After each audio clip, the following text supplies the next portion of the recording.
All right, so you wanted to deep dive into some core Buddhist teachings. Yeah.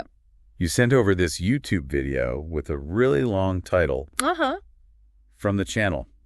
Mama Neist. Yo, you went on God! Yeah, like, Dalton, yeah, it looks like some serious wisdom here. And you were particularly interested in the path and the practice of meditation as ways to like overcome. Yes, defilements or. Exactly. Yeah. So what really struck me right away was the speaker's take on the state of Buddhism today.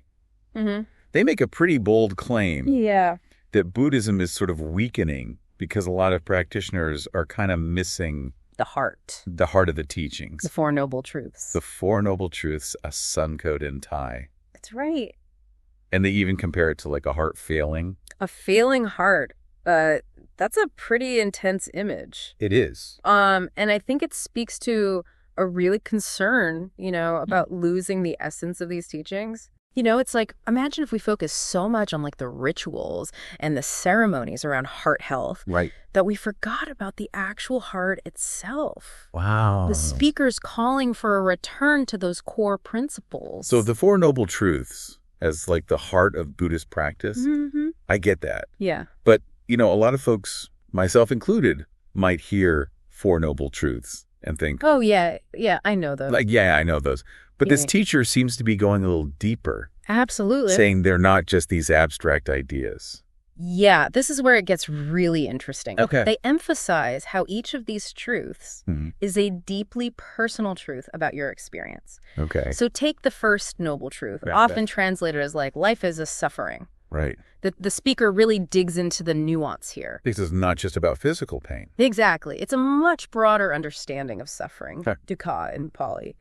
It's about recognizing that inherent unsatisfactoriness that's woven into everything. Right. That nothing lasts forever. Yeah. And that clinging to things as if they do is a setup for disappointment. Big time. Yeah. Okay, that makes sense. Right. So if the first noble truth is about like recognizing suffering, what's the second noble truth about? The second noble truth, Shkana gets into the cause of the suffering. Okay. And that's craving. Right. The way the speaker describes it, it's like this, we cling to pleasurable experiences. Okay. And we push away the unpleasant ones. Yeah. We're constantly trying to control our experience. Right. And that very act of clinging is what fuels the cycle of dukkha. It's like we're always chasing after something. Or running away from something else. Yeah. No wonder we're exhausted. Exactly. And what I appreciate is the speaker isn't saying we should just suppress craving. Right. It's about recognizing it, understanding its nature,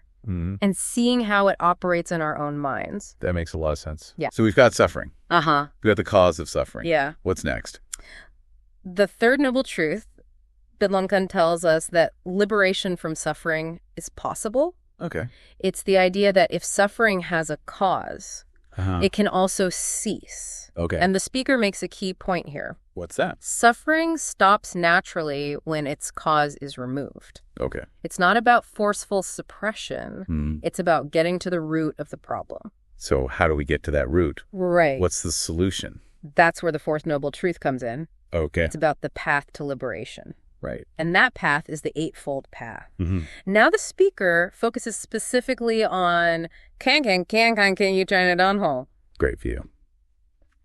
So that's about seeing things as they truly are. Exactly. Right. Understanding the Four Noble Truths on a deep level. Yeah. And the speaker makes this really cool analogy. Oh. Right. View is like a vast body of water. Yeah. And all the other aspects of the eightfold path are like smaller streams flowing from it. I like that. Yeah. You've got to establish that foundational understanding first. Yeah. That makes sense. Uh-huh. But the speaker goes even deeper. Okay. Breaking down the word hun kan itself, which means noble. Right. Right. It comes from pun, meaning going or proceeding. Okay. And ton, meaning according to.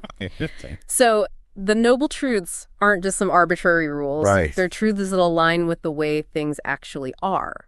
I see. They point the way forward, the way out of suffering. I'm starting to see why the speaker is so concerned about Buddhism losing its way. If we don't have this foundational understanding of the Four Noble Truths, we might be practicing all sorts of things that don't actually lead to liberation. Exactly. And to really drive this point home, the speaker brings in the five aggregates.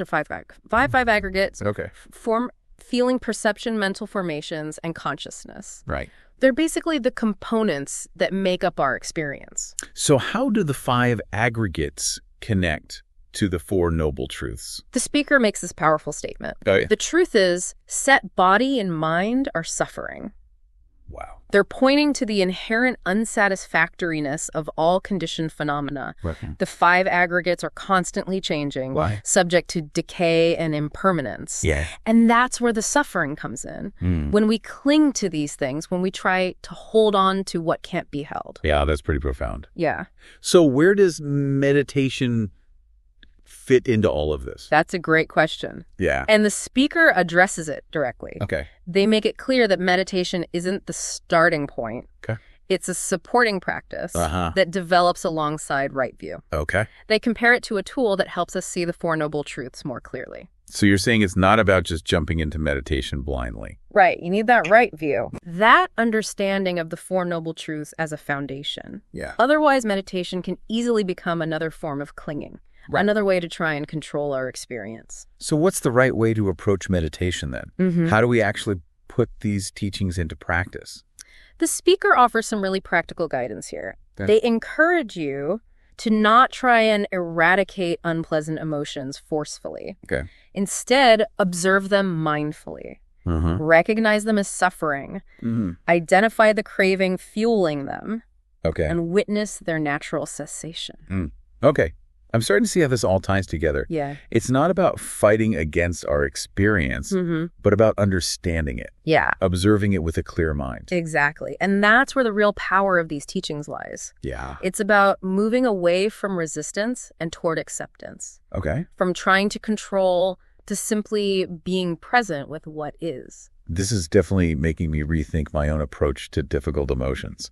Instead of trying to push them away, what if I could just observe them with curiosity? Yeah. And allow them to be there? That's the invitation here. Yeah. And it's a radical shift in perspective. It is. Yeah. So we've got this foundation of right view, the practice of mindful observation. What else is the speaker highlighting? The speaker then gets into some really interesting nuances about craving. Okay. They explain that it arises in 2 ways. Okay. First, as a reaction to existing suffering. Okay. Like if you stub your toe, you naturally crave relief. Right. That's totally normal. Makes sense. What's the second way? The second way is as a desire for future gratification. Okay. Wanting to experience pleasure again. And this is where things get tricky. Okay. Because this type of craving is fueled by ignorance. By not seeing the impermanence of pleasurable experiences. It's like constantly chasing after that initial high, but never quite reaching it again. Yes, and the speaker argues that this is the type of craving that keeps us stuck in the cycle of suffering. Okay. It's the craving that drives us to seek happiness in external things. Right. In fleeting experiences that can never truly satisfy us. Wow, that's really making me think. Yeah. So how do we break free from that cycle? The speaker offers some really practical examples of how to apply right view in everyday life. Okay. Like imagine you're walking down the street and you hear a really annoying sound. Oh, I know exactly what you mean. Instead of getting caught up in the aversion, the I hate this sound feeling, the practice is to simply observe your mental reaction. Okay. Notice the aversion without getting swept away by it. So it's about creating that space between the experience and my reaction to it. Exactly. That's where mindfulness comes in. Exactly. Mindfulness allows us to see the arising of craving, or in this case, aversion, and choose how we respond, rather than just reacting habitually. Okay. I'm starting to get a sense of how these seemingly abstract teachings can actually be applied in very concrete ways. And the more we practice, the more skillful we become at noticing these subtle workings of our minds. Right. And the ways in which craving and aversion creates suffering. That's a good point. It's easy to get caught up in the big, obvious things. Yeah. But often it's the little everyday moments where we really see these patterns playing out. Exactly. It's a process of gradually waking up to the ways in which our own minds create suffering. I feel like we've covered so much ground already. Yeah. And I'm eager to hear more about how this all plays out. Yeah. Should we take a break here? Absolutely. Let's pause here and come back to explore some of the deeper aspects of these teachings. Sounds good. Okay. So before the break, we were talking about how mindfulness can help us see, like, those patterns of craving and aversion in our minds. Right. And the speaker brought up some really fascinating points about how those patterns actually like get ingrained within us. Yeah, they talk about negative emotions specifically. Like anger. Anger, okay. And how they can almost like take root inside of us. Because of ignorance. Ignorance meaning like we're not seeing the anger clearly. Yeah, we're just reacting to it. Or we're just reacting. Yeah, it becomes this vicious cycle. Uh-huh. We react to anger with more anger. Right. And that just strengthens the pattern in our minds. It's like pouring gasoline on a fire. That's a great analogy. And the speaker suggests that like mindful awareness is the key to breaking that cycle. So instead of feeding the anger, we learn to like observe it. Yeah, just let it arise and pass without creating more suffering. Right. And the speaker gives some really clear examples of how this works in practice. Like imagine you're stuck in traffic and you start to feel that frustration building up. Oh, yeah. Instead of getting caught up in the anger and honking your horn or whatever. Road rage. You take a moment to notice the sensations in your body, the thoughts arising in your mind. Okay. And just allow the experience to be there. Without judgment. So instead of adding fuel to the fire, I'm creating space for the anger to like cool down on its own. Exactly. It's a subtle shift, but it can make a huge difference. That makes a lot of sense. But I guess my question is, does that mean like the goal is to become some kind of emotionless robot? Not at all. Okay. The speaker emphasizes that the goal isn't to eradicate our emotions entirely. Right. It's about learning to relate to them in a more skillful way. Okay. It's about recognizing that emotions are a natural part of the human experience. Yeah. But that we don't have to be controlled by them. Okay, now I'm really curious about this whole consciousness thing. Okay. The speaker talks about conste, which is often translated as consciousness. Right. What's like the Buddhist understanding of that? This is where things can get a little tricky. Oh, okay. Because there are often misunderstandings about what consciousness means in the Buddhist context. Right. The speaker takes the time to clear up some of those misconceptions. Because it's not about some kind of soul that exists independently of the body. Right. Or that survives after death. That's very different from what's presented in the Buddhist teachings. Okay. The speaker clarifies that consciousness, in the Buddhist view, is a constantly changing process of awareness. Okay. That arises in dependence upon the senses and mental objects. So it's not a fixed entity. Right. But a dynamic flow of experience. Exactly. It's like a river. Okay. Constantly flowing, changing, never the same from one moment to the next. Okay, that's a helpful image. Yeah. So we've talked about the Four Noble Truths. Craving and aversion, mindful awareness and consciousness. Right. It feels like we're starting to piece together a pretty complex puzzle here. It is like a puzzle, isn't it? Yeah. Each piece, each teaching sheds light on the others. Yeah. And helps us to see the bigger picture more clearly. We've explored a lot of like theory so far. I'm wondering, how do we actually start putting all of this into practice? Yeah, that's a great question. Like the speaker mentioned some like practical advice, right? Yes. They emphasize the importance of bringing mindful awareness to everyday life. Okay. They say the key is to start by paying attention to the present moment. Right. To notice the arising and passing away of experiences without getting caught up in them. So cultivating that mindfulness. Exactly. That ability to observe without judgment. Yeah. And the more we practice, the more skillful we become at noticing the subtle workings of our minds. Right. And seeing how craving and aversion create suffering. The speaker keeps coming back to that example of like listening to an unpleasant sound. Right. Instead of trying to silence the sound. Yeah. They suggest we notice our reaction to it. Right. It's about observing the aversion, the desire for the sound to stop without getting swept away by it. Okay. And as we become more skilled at noticing these subtle reactions, we can start to see how craving and aversion are operating in all areas of our lives. That's a good point. Yeah. It's easy to get caught up in like the big obvious things. Yeah. But often it's the little everyday moments where we really see these patterns playing out. Exactly. It's a process of gradually waking up to the ways in which our own minds create suffering. Now, you mentioned meditation earlier. How does that fit into all of this? Meditation is a powerful tool for cultivating mindfulness and gaining insight into the nature of our minds. But the speaker made it clear that meditation isn't just about like sitting on a cushion with your eyes closed, right? Right. They emphasize that it's about bringing mindful awareness to everything we do.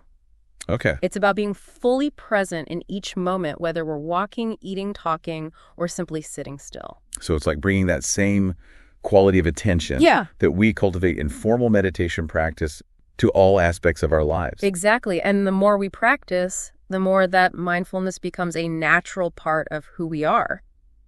This is starting to make me think about ethics, like how we act in the world. Right. Does the speaker address that at all? Yes, they definitely do. They emphasize the importance of developing a strong ethical foundation as part of the path. So it's not just about meditating in a cave somewhere. Not at all. Okay. They point out that right speech, right action, and right livelihood are essential for creating the conditions for liberation. It's like you need healthy soil to grow a strong plant. Mm-hmm. Ethical conduct creates that fertile ground for wisdom and compassion to flourish. That's a great way to put it. I'm starting to see how all these pieces fit together. Yeah. Mindfulness, ethics, wisdom. Yeah. It's a holistic approach to living. Exactly. And it's important to remember that it's not about achieving some kind of perfect state. Right. It's about cultivating wisdom and compassion in each moment, Okay. no matter what challenges we may be facing. That's really reassuring because, let's face it, life is full of challenges. Yeah. So how do we apply these teachings in the midst of all the distractions and difficulties of modern life? That's a great question. I think one of the most important things to remember is that the path to liberation is not a linear process. There will be ups and downs. Okay. Moments of clarity and moments of confusion. It's like navigating a winding road. I love that analogy. Yeah. There will be twists and turns, but the key is to keep moving forward. Exactly. And I think it's also important to remember that we don't have to do this alone. Right. The speaker talks about the importance of community, Yeah. of finding wise teachers and supportive friends who can guide and encourage us on the path. It makes a huge difference to have that support. That's so true. We all need support, especially when we're facing challenges. Absolutely. And it's not just about having a teacher. Yeah. It's about connecting with others who are also on this path. Right. Who understand what we're going through. Absolutely. And remember, there are many different skillful means that can support our practice. Like what? What are some examples? Things like studying the teachings, Uh-huh. engaging in mindful movement practices, or simply spending time in nature. Right. The key is to find what works for you and to cultivate a sense of curiosity and experimentation in your practice. It's not a one-size-fits-all approach. Right. We each need to find what resonates with us and supports our own unique journey. Exactly. And as we continue to explore these teachings and put them into practice, we'll discover what works best for us. This has been an incredibly enriching deep dive. Yeah. I feel like I'm starting to see the world through a new lens. Me too. It's been a pleasure exploring these teachings with you. And I'm sure our listeners feeling the same way now before we wrap up. Okay. I want to bring us back to something the speaker said earlier that really struck me. Yeah. They made this bold statement that the truth is set, body and mind are suffering. Uh-huh. I have to admit that one really made me pause. Yeah, that was a powerful moment in the teaching. It was. What do you think the speaker was getting at with that statement? Well, remember the speaker was talking about the 5 aggregates. Right. Form, feeling, perception, mental formations, and consciousness. Yes. They encompass the entirety of our experience. Right. Everything we see, feel, think, and are aware of. So when they say that body and mind are suffering, Yeah.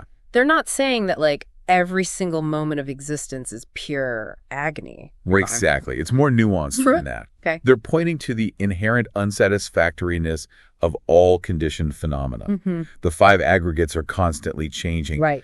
subject to decay and impermanence. Yeah. Even when we experience pleasure, Right.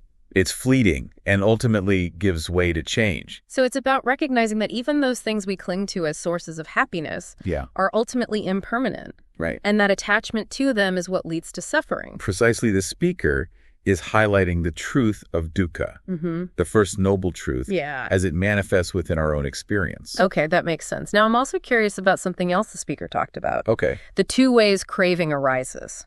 Yes. This is a crucial point because it helps us understand the dynamics of suffering more clearly. Yeah. The first type of craving arises as a reaction to existing suffering. Okay. For example, when we experience physical pain, we naturally crave relief. It's like that splinter example we talked about earlier. Right. Of course you want it out. Exactly. That kind of craving is natural and even necessary for survival. Yeah. But the second type of craving, right, the desire for future gratification, yes, is where things get a bit more complicated. This is the craving that's rooted in ignorance. Okay. In not seeing the impermanence of pleasurable experiences. It's like chasing after a mirage in the desert. That's a perfect analogy. You think you're seeing an oasis, but it's just an illusion. And this is the type of craving that keeps us trapped in the cycle of suffering. Right. We constantly seek out pleasurable experiences. Yeah. But they never truly satisfy us because they're impermanent by nature. The speaker gave some great examples of how this plays out in everyday life. Right. Like if we enjoy a delicious meal, we might start craving that same experience again and again. Yes, or if we achieve a certain level of success, we might become attached to that feeling. Right. And constantly strive for more. And the problem is that this type of craving never ends. Right. There's always another pleasurable experience to chase after. Yeah. Another goal to achieve. It's like being on a treadmill. Right. You keep running and running, but you never actually get anywhere. Exactly. And this is why right view or kalatankat is so important. It's about seeing the truth of impermanence. Yeah. And recognizing that lasting happiness cannot be found in external things. Right. So how do we cultivate right view? The speaker talked about the role of meditation, didn't they? Yes. They highlighted that meditation or faktantat is a powerful tool for cultivating right view. Okay. They pointed out that meditation isn't the starting point, but a supporting practice that develops alongside right view. Right. They compared it to a tool that helps us see the Four Noble Truths more clearly. Exactly. Yeah. Meditation helps us cultivate mindfulness. Right. That quality of attention that allows us to see the arising and passing away of experiences more clearly. It's like creating a laboratory in our own minds. I love it. Where we can observe the workings of craving and aversion. And as we become more skilled at observing these processes, we start to see how they create suffering. This insight, in turn, helps to weaken the grip of craving and aversion, leading to greater peace and freedom. The speaker offered some practical instructions for how to approach meditation, too. So. Yes. They encourage listeners to observe their experiences with a sense of curiosity and acceptance. Okay. Without judgment. Right. And they emphasize the importance of patience and persistence in practice. Because the path to liberation is not a quick fix. Definitely not. It requires ongoing effort and dedication, right. But the rewards are well worth the effort. As we cultivate mindfulness and wisdom, we gradually free ourselves from the cycle of suffering and discover a deeper sense of peace and well-being. That's incredibly inspiring, and I think it brings us to a perfect closing thought for our listener. What's that? Well, the speaker in the video emphasizes that even when we experience unpleasant emotions, like anger or frustration, we don't have to react habitually. Right. Instead, we can choose to respond skillfully with mindfulness and compassion. Right. So the question for you, dear listener, is this. Okay. How can you bring this awareness into your own life, particularly in those moments when you're feeling challenged? Yeah. What practices or insights from this teaching can help you navigate difficult situations with more wisdom and ease? That's a wonderful question to contemplate. It is. Remember, the path to liberation is not a destination, but a journey. Right. And with each step we take, with each moment of mindful awareness, we move closer to a life of greater peace, freedom, and fulfillment. And that's a wrap on this deep dive. Thanks for joining us. And until next time, keep exploring, keep learning, and keep diving deep. That analogy of the failing heart really stuck with me. Me too. It's such a powerful image. What do you think the speaker was really trying to get at with that? I think it shows the urgency of the situation, right? Like, you can't just ignore a failing heart. No. You have to take action to figure out what's wrong and how to fix it. Exactly. And in this case, the heart is the essence of Buddhist teachings, right? Yeah, those core principles that can lead us towards liberation. And I like that the speaker doesn't just point out the problem. Right. They offer solutions, too. Absolutely. They guide us back to those essential practices, like cultivating right view and mindful awareness. Speaking of right view, I'm curious about how we can actually develop that clear. Yeah. The speaker mentioned some specific techniques, right? They did. One of the key ones is mindful observation. Right, like that example with the annoying sound. Exactly. Instead of trying to make it stop or getting all caught up in how much we hate it, we just observe our reaction to it. Right, we notice that feeling of, oh, the sound is driving me crazy. Yeah, exactly. And by noticing it, we create space. Okay. We're not completely controlled by the aversion anymore. So it's about becoming aware of those like knee-jerk reactions that usually just take over. Exactly. That's where the freedom is. And the more we do this mindful observation thing, the more we start to see the patterns of craving and aversion that are running the show in our minds. Right. It's like we become scientists of our own minds. I like that. Observing those mental processes objectively with a sense of curiosity. And as we get to know these patterns better, we start to see how they're actually at the root of our suffering. It's like once we see how the machine works, we can start to tinker with it. Make adjustments. And find more peace and freedom. Okay, so mindful observation is key. Yeah. What other practices did the speaker talk about for cultivating right view? They talked about the importance of studying the teachings, really diving deep into that ancient wisdom. That makes sense. The more we understand the principles, the easier it is to see how they apply to our own lives. Right, and it's not just about intellectual understanding. Yeah. It's about letting the teachings transform us from the inside out. And they also talked about meditation, right? Yes. As a way to build that mindfulness muscle and gain insight into how our minds work. Exactly. And remember, it's not just about sitting on a cushion with your eyes closed. Right. They said it's about bringing that awareness to everything we do. To every moment, whether we're walking, eating, talking, or just sitting still. So basically, it's about taking that quality of attention we cultivate in formal meditation practice and applying it to our everyday lives. Absolutely. It sounds like a gradual process, though. It is. It's not like we just suddenly have perfect right view overnight. Definitely not. The speaker emphasized patience and persistence. Makes sense. The path to liberation is a journey, not a destination. There will be ups and downs, insights, and confusion. But the important thing is to keep practicing right. Absolutely. Keep showing up for yourself with curiosity and commitment. And remembering that we don't have to do it all alone. Oh, got each other. Exactly. We can connect with teachers, with communities, with friends. Yeah, anyone who can support us on the path. This has been such a rich exploration. It really has. I feel like I've learned so much about Buddhism, but also about myself. Me too. I hope our listeners are feeling the same. I'm sure they are. Yeah. This deep dive has given us so much to think about. Yeah. So many tools and insights that we can start using right now. Absolutely. It's a great reminder that the wisdom of these teachings is timeless and universal. Totally. No matter who we are or what we're going through, this path to liberation is always there for us. That's the beauty of it. And on that note, we'll wrap up this deep dive. Okay. Thanks for joining us on this journey. It's been a pleasure. And until next time, keep seeking, keep practicing, and keep diving deep.